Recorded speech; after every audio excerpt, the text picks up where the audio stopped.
ناظرین گرامی، آج کی ویڈیو میں ہم حضور صلی اللہ علیہ وآلہ وسلم کی زندگی کے پہلے 2 سالوں کے واقعات بیان کریں گے، جس میں آپ صلی اللہ علیہ وآلہ وسلم کا عقیقہ اور اس کے بعد جناب حلیمہ سعدیہ رضی اللہ تعالیٰ عنہ کے سپرد کیے جانے کے واقعات بھی شامل ہیں۔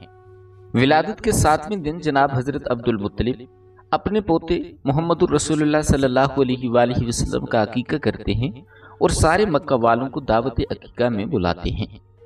اس وقت کسی نے حضرت عبد المطلب سے سوال کیا کہ اس بچے کا نام کیا رکھا ہے۔ حضرت عبد المطلب اور حضرت آمنہ کو پہلے ہی پیغمبر خدا کی نام کی بشارت ہو چکی تھی، چنانچہ انہوں نے فرمایا کہ میں نے اس کا نام محمد رکھا ہے۔ سرزمین عرب پر آج تک کسی نے اپنے بچے کا نام محمد نہ رکھا تھا۔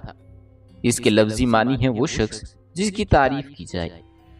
مکہ والے حضرت عبد المطلب سے کہتے ہیں کہ یہ آپ نے کیسا نام رکھا ہے جو تاریخ میں پہلے کسی نے نہیں رکھا۔ حضرت عبد المطلب کہتے ہیں کہ میری تمنا یہی ہے کہ ساری دنیا اس بچے کی تعریف کرے، اس لیے میں نے اس کا نام محمد رکھا ہے۔ یہودی کاہن، جادوگر اور شیطانی نمائندے حضور اکرم صلی اللہ علیہ وآلہ وسلم کی پیدائش کی رات آنے والے واقعات دیکھ چکے تھے، اس لیے وہ اس پیدا ہونے والے بچے کے دشمن ہو گئے۔ وہ یہ سوچ رہے تھے کہ اگر یہ بچہ بڑا ہو گیا اور اس نے اعلان نبوت کر دیا تو ہمارے لیے یہ بہت بڑی تباہی لائے گا۔ ان حالات کے پیش نظر رب کریم کی مصلحت یہ تھی کہ پیغمبر اسلام صلی اللہ علیہ وآلہ وسلم کچھ عرصہ کے لیے مکہ کی سرزمین سے دور چلے جائیں، تاکہ ان کے دشمن ان کی تلاش میں یہاں تک آئیں تو یہاں سے ناکام ہو کر واپس چلے جائیں۔ ناظرین، رسول اللہ صلی اللہ علیہ وآلہ وسلم بڑی تیزی سے نشو و نما پا رہے تھے۔ روایات میں آتا ہے کہ پیغمبر اسلام صلی اللہ علیہ وآلہ وسلم 2 مہینے میں بیٹھنے لگے تھے، 9 مہینے میں آپ دوڑنے لگے تھے، 15 ماہ کی عمر میں آپ تیر اندازی کرنے لگے تھے، اور 30 ماہ یعنی 2.5 سال کی عمر میں رسول اللہ صلی اللہ علیہ وآلہ وسلم کشتی لڑتے تھے۔ اتنی تیزی سے ہونے والی نشو و نما ایک طرف تو اعجاز نبوت تھی اور دوسری طرف یہ مصلحت بھی پوشیدہ تھی کہ آنے والا تو تلاش کرے گا کہ پچھلے سال 12 ربیع الاول کو پیدا ہونے والا بچہ کہاں ہے۔ اس کے ذہن میں یہی ہوگا کہ 1 سال کا بچہ ہے، ابھی چلنے کے قابل ہوا ہوگا۔ چنانچہ اگر رسول اللہ صلی اللہ علیہ وآلہ وسلم پر اس کی نگاہ پڑے تو شاید وہ نظر انداز کر جائے، مگر دشمنوں کا ایک گروہ مسلسل حضور صلی اللہ علیہ وآلہ وسلم کی تلاش میں تھا۔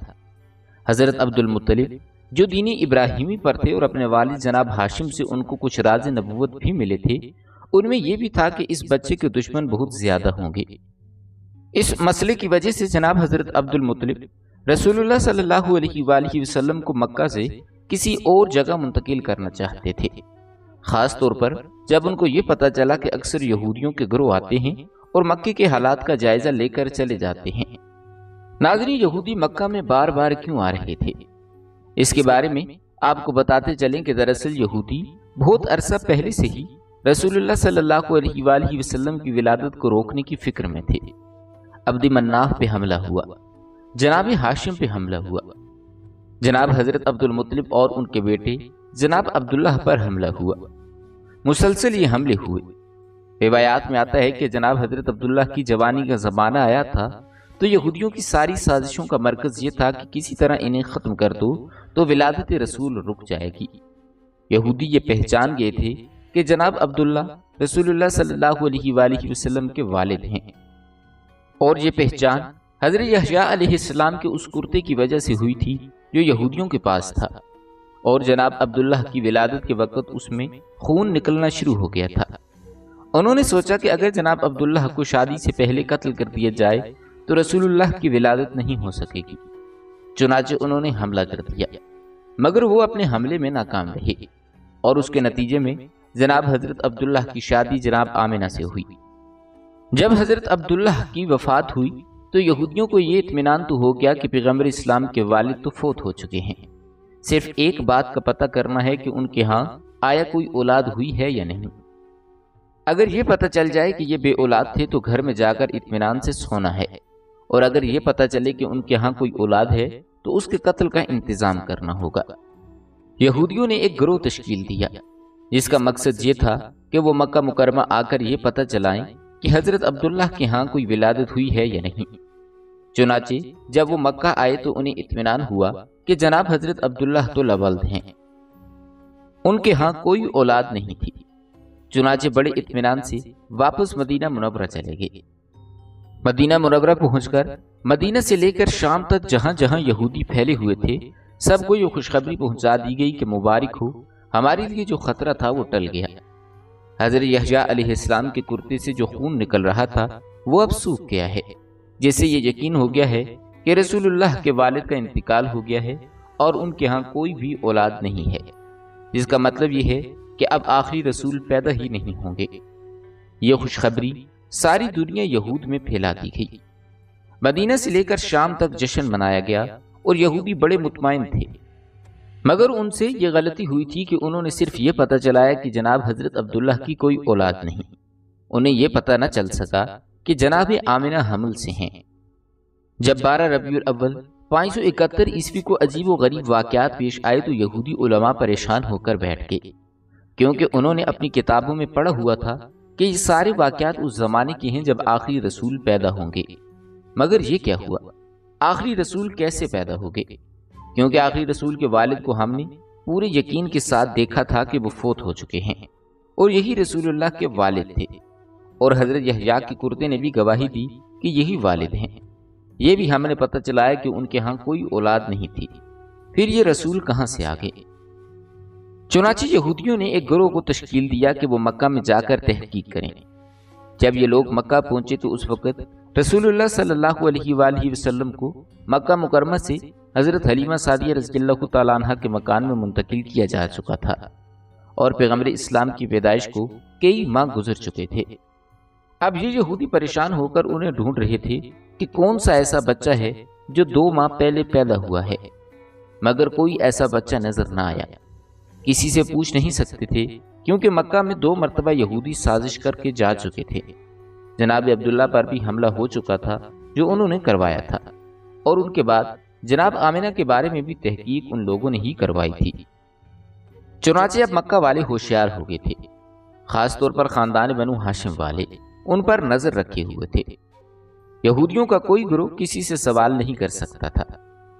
ناظرین، یہودیوں کی وہ تمام تر تحقیقات ناکام ہو گئیں، مگر جب رسول اللہ صلی اللہ علیہ وآلہ وسلم کی عمر مبارک 7 سال ہو گئی اور رسول اللہ صلی اللہ علیہ وآلہ وسلم مکہ مکرمہ مستقل طور پر آگے تو اس زمانے میں بھی یہودیوں کا ایک گروہ مکہ میں آیا ہوا تھا۔ اس کی نگاہ اس نوجوان پر پڑی تو یہ دیکھ کر چونک اٹھے کہ یہ نوجوان جو اپنے دادا اور چچا کے ساتھ چل رہا ہے، اس کے چلنے کا طریقہ، اس کی بات کا طریقہ بالکل وہی ہے جو ہماری کتابوں کے مطابق آخری رسول کا طریقہ کار ہے۔ اس کے سر پر بادل سایہ بھی کر رہے ہیں۔ یہ جب درخت کے پاس سے گزرتا ہے تو درخت سجدے کر رہے ہیں۔ یہ جس طرف جائے راستے میں کوئی رکاوٹ ہو تو رکاوٹ خود بخود ہٹنے لگتی ہے۔ یہ سب نشانیاں تو آخری رسول کی نشانیاں ہیں، لیکن اگر یہ آخری رسول ہے تو یہ تو 25 سال کا نوجوان نظر آ رہا ہے، جبکہ ہمارے علم اور ہماری کتابوں کے مطابق اس کو 7 سال کا نوجوان ہونا چاہیے۔ یہودیوں کے اس گروہ نے اپنے علماء سے مشورہ کیا تو انہوں نے کہا کہ خوب اچھی طرح دیکھ لو، یہی اگر آخری رسول ہیں تو اسے قتل کر دو۔ یہودیوں کو تو یہ پتہ چل گیا کہ یہ بچہ عبد المطلب کے گھر میں پیدا ہوا حضرت عبداللہ کا بیٹا ہے۔ چنانچہ یہودی اس دفعہ 100% یقین کرنا چاہتے تھے کہ یہی نوجوان اللہ کا سچا پیغمبر ہے۔ یہودیوں نے اپنی کتابوں میں پڑھا ہوا تھا اور ان کو اس بات کی معرفت بھی تھی کہ جو بھی اللہ کا رسول ہوگا، چاہے پہلا ہو یا آخری، لقمہ حرام اس کے حلق سے نیچے نہیں اترے گا، حلق سے تو کیا اس کے ہونٹوں کو بھی نہیں چھو سکتا۔ حرام کے علاوہ رزق مشتبہ یعنی ایسا رزق جس کا پتہ نہ ہو کہ حلال ہے یا حرام، وہ بھی رسول کے ہونٹوں کو نہیں چھو سکتا۔ چنانچہ اس مقصد کے لیے انہوں نے ایک بڑا عجیب و غریب منصوبہ بنایا۔ چنانچہ انہوں نے کسی طرح حرام کا گوشت لایا اور جناب حضرت عبد المطلب کو دعوت دی کہ آپ مکہ کے سردار ہیں اور خانہ کعبہ کے متولی ہیں اور ایک قابل احترام شخصیت ہیں۔ ہم باہر سے آئے ہوئے مہمان ہیں، ہمارا دل چاہتا ہے کہ آپ ہمارے ساتھ ایک وقت کا کھانا کھائیں۔ اسلام میں کسی کا تحفہ یا دعوت رد کرنے کی سخت ممانعت ہے۔ چنانچہ حضرت عبد المطلب نے دعوت قبول کر لی۔ یہودیوں کا اصل مقصد تو پیغمبر اسلام کا امتحان لینا تھا، اس لیے وہ یہودی حضرت عبد المطلب سے کہنے لگے کہ آپ اکیلے دعوت میں نہیں آئیں گے، بلکہ خاندان بنو ہاشم کے سارے مرد آئیں گے، خاص طور پر آپ کے سب بیٹے اور پوتے ضرور آئیں۔ حضرت عبد المطلب نے کہا کہ تم نہ بھی کہتے تو میری شرط یہی ہوتی، کیونکہ میں اپنے پوتے کے بغیر کسی دعوت میں شریک نہیں ہوتا۔ چنانچہ کھانے کا انتظام کیا گیا۔ اب یہودیوں نے یہ ذہن میں رکھا کہ یہ حرام گوشت ہے، یہ مشتبہ ہے، تو دسترخوان لگا دیا۔ یہودیوں نے حضرت عبد المطلب سے کہا کہ رئیس مکہ، دعوت آپ کے اعزاز میں ہے، کھانے کا آغاز کیجیے۔ آپ نے فرمایا نہیں، جب تک میرا پوتا نہیں کھانا شروع کرتا میں اس وقت تک کچھ نہیں کھاؤں گا۔ اب یہودیوں کو تو چاہیے ہی یہی تھا۔ ساری توجہ رسول اللہ صلی اللہ علیہ وآلہ وسلم کی طرف ہو گئی۔ رسول اللہ سے کہتے ہیں کہ آپ بسم اللہ کیجیے۔ آپ صلی اللہ علیہ وآلہ وسلم جواب دیتے ہیں کہ نہیں، یہ رزق ہمارے لیے نہیں، کھانا تو دور کی بات ہماری ہونٹوں تک بھی نہیں پہنچ سکتا۔ حیران ہو کر کہا کہ یہ کیسے ممکن ہے؟ آپ نے فرمایا کہ ہاں، یہ کھانا ہمارے لیے نہیں ہے۔ زبردستی جب انہوں نے نوالہ بنا کر پیغمبر اسلام صلی اللہ علیہ وآلہ وسلم کی جانب بڑھایا تو عجیب بات یہ ہے کہ جیسے ہی وہ نوالہ حضور صلی اللہ علیہ وآلہ وسلم کے ہونٹوں کے قریب پہنچا تو ایسا لگا کہ کسی نے زبردستی ہاتھ پکڑ کر کھول دیا ہو اور نوالہ دسترخوان پر گر پڑا۔ 1 مرتبہ، 2 مرتبہ، حتیٰ کہ 10 مرتبہ کوشش کی گئی، مگر یہ نوالہ رسول اللہ کے ہونٹوں سے مس نہ ہو سکا، قریب تک نہ پہنچ سکا۔ یہودی بظاہر تو پریشان تھے، لیکن دل میں یہ خوش بھی تھے کہ آدھی علامات تو پوری ہو چکی ہیں۔ یہ حرام والا کھانا تھا، مشتبہ کھانا تھا، لیکن اس کو پیغمبر اسلام صلی اللہ علیہ وآلہ وسلم نے نہیں کھایا۔ یہودی حضرت عبد المطلب سے کہنے لگے کہ ہم نے تو خلوص سے دعوت کی تھی، لیکن پتہ نہیں کیا ہو رہا ہے، کیا خدائی راز ہے اس میں۔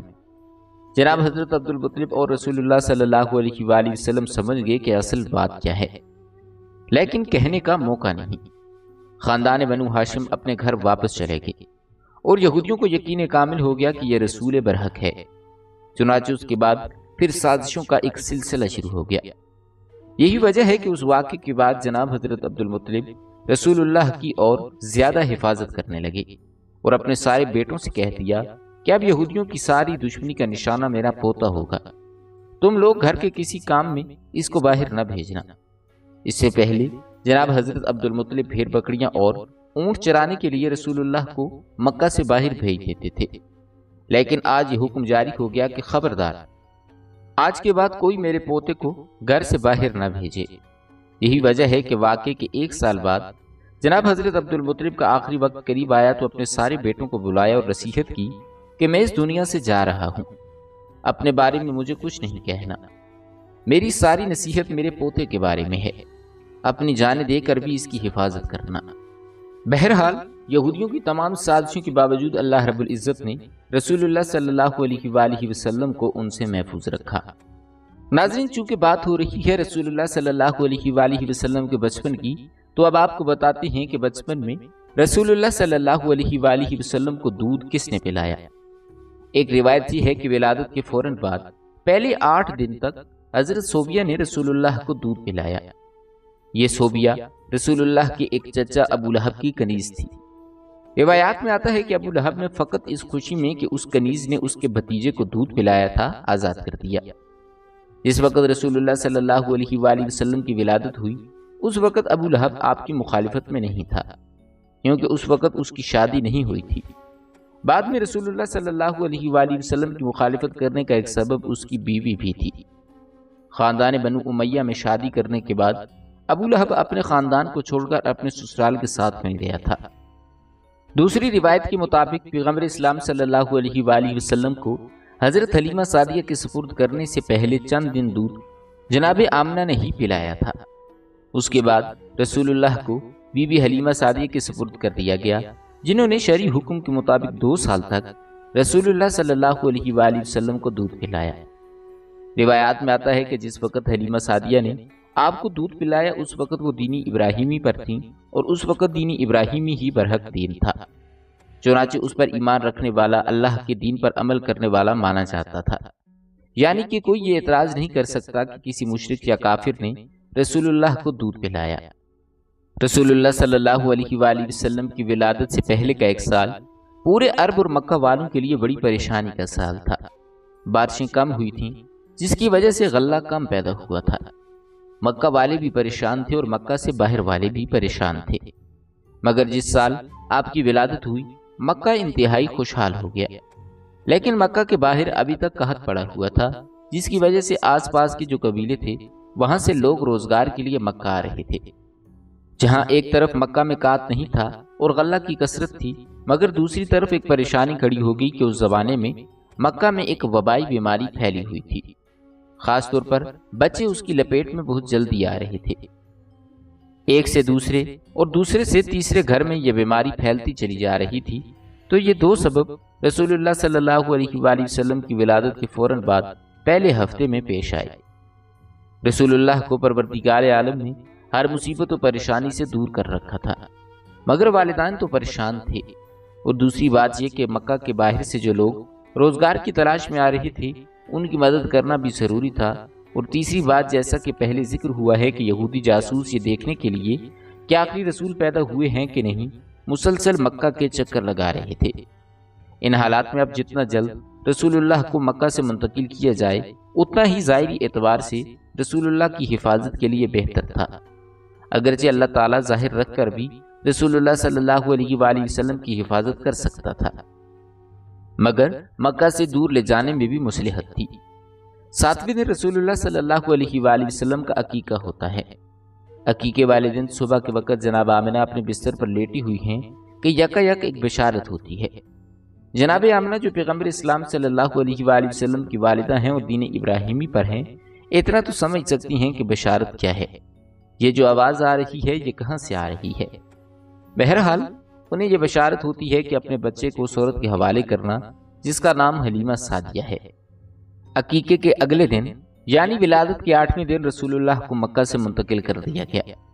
جیسا کہ پہلا ذکر ہوا ہے کہ مکے سے باہر قحط پڑا ہوا تھا، لیکن قحط نہ بھی پڑتا تب بھی عربوں کا یہ روایت تھا کہ سال میں 2 دفعہ جب سردی ختم ہوتی تھی اور جب گرمی ختم ہوتی تھی تو جو آس پاس کے دیہات تھے وہاں کی عورتیں مکہ میں آ جاتی تھیں اور ایک ایک شخص کے دروازے پر جاتی تھیں کہ اگر آپ کا کوئی بچہ ہے تو ہمیں دے دیجئے، ہم اس کی پرورش کریں گے، اسے دودھ پلائیں گے اور جو اجرت طے پائے گی اس پر بچہ ان کے حوالے کر دیا جائے گا۔ مسلسل قحط کے زمانے میں تو اور زیادہ عورتیں آ رہی تھیں۔ 8ویں دن جناب حضرت عبد المطلب اپنے غلام کو بلا کر کہتے ہیں کہ جا کر مکہ کے بازاروں میں، گلیوں میں اور جہاں یہ عورتیں جمع ہوتی ہیں وہاں جا کر معلوم کرو کہ کیا کوئی ایسی عورت ہے جو میرے اس بچے کو لے جانے کے لیے تیار ہو۔ ناظرین، مکہ سے کچھ فاصلے پر قبیلہ بنو سعد عرب کا ایک بہت بڑا قبیلہ تھا۔ بی بی حلیمہ سعدیہ کا تعلق اسی قبیلے سے تھا، اسی نسبت سے ان کا نام حضرت حلیمہ سعدیہ ہو گیا۔ حضرت حلیمہ سعدیہ کہتی ہیں کہ ہم اپنے دستور کے مطابق سال میں 2 دفعہ مکہ جاتے تھے۔ وہاں جانے کے بعد وہاں کے صاحبان دولت اور جو سردار ہیں ان کے بچوں کو لے کر آتے تھے۔ اس سال ہمیں جانے کی جلدی تھی کیونکہ ہمارے علاقے میں قحط شدید سے شدید ہوتا جا رہا تھا۔ جائیں گے تو کسی صاحب دولت کا، کسی سردار کا بیٹا ملے گا تو ہماری پریشانی دور ہو جائے گی۔ چنانچہ ہمارا قافلہ نکلا، سارا قبیلہ ایک ساتھ چل رہا تھا، پورے قبیلے کا ایک ہی پیشہ تھا، مرد اور عورتیں ساتھ ساتھ جا رہی تھیں۔ جناب حلیمہ سعدیہ کہتی ہیں کہ میں اس پورے سفر میں بے حد پریشان رہی، اس لیے کہ میں جس سواری پر سوار تھی وہ ایک گدھی تھی اور بیمار تھی، اس سے چلا تک نہیں جا رہا تھا، بڑی سست رفتاری سے چل رہی تھی۔ میں شرمندہ تھی کیونکہ میری وجہ سے سارے قبیلے کو آہستہ آہستہ چلنا پڑ رہا تھا۔ اب اگرچہ کوئی زبان سے نہیں کہہ رہا تھا، لیکن مجھے معلوم ہے کہ ان سب کو جلدی ہے کہ مکہ جائیں اور پیسے لے کر آئیں تاکہ ان کی زندگی اچھی گزرے۔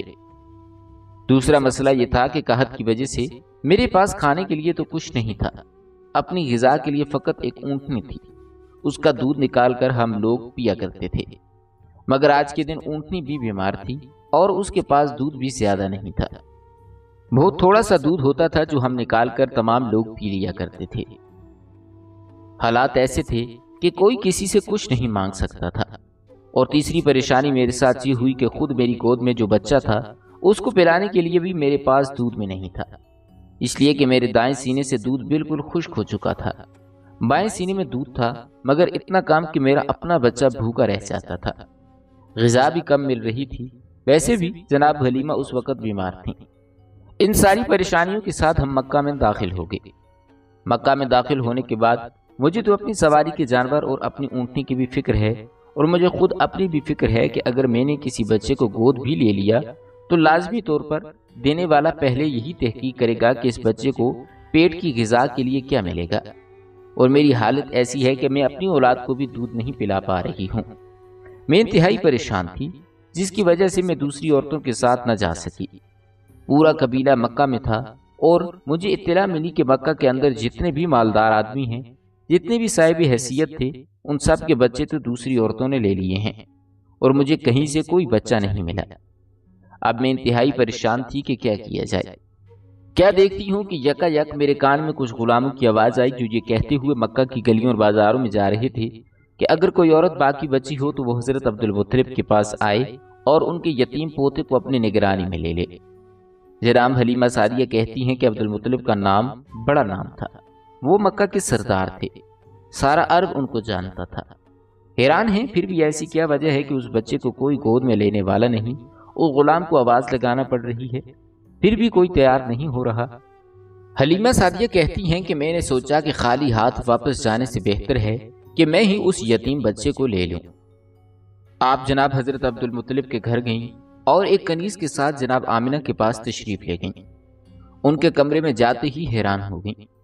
جس وقت آپ کمرے میں داخل ہوئیں تو دوپہر کا وقت تھا، اور عرب کا سورج جہاں پہ بادل کا نام و نشان نہیں ہوتا تھا، ہر وقت روشنی ہی روشنی۔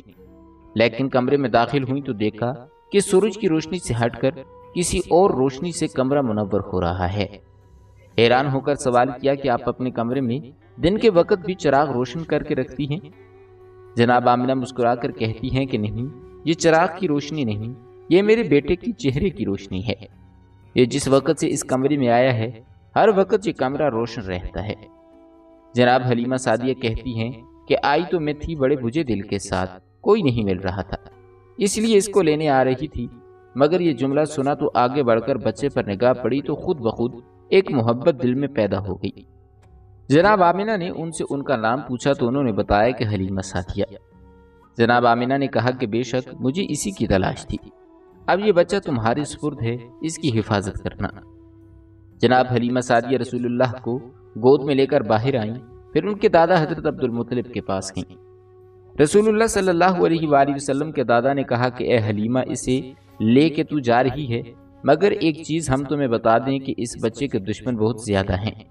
اگر تم اس بچے کے کسی عجیب و غریب واقعے کو دیکھو، کوئی نئی چیز تمہیں نظر آئے تو حیرت زدہ نہ ہونا اور نہ ہی کسی کو بتانا کہ تم نے کیا دیکھا ہے، ورنہ دشمن مسلسل پیچھے لگے رہیں گے۔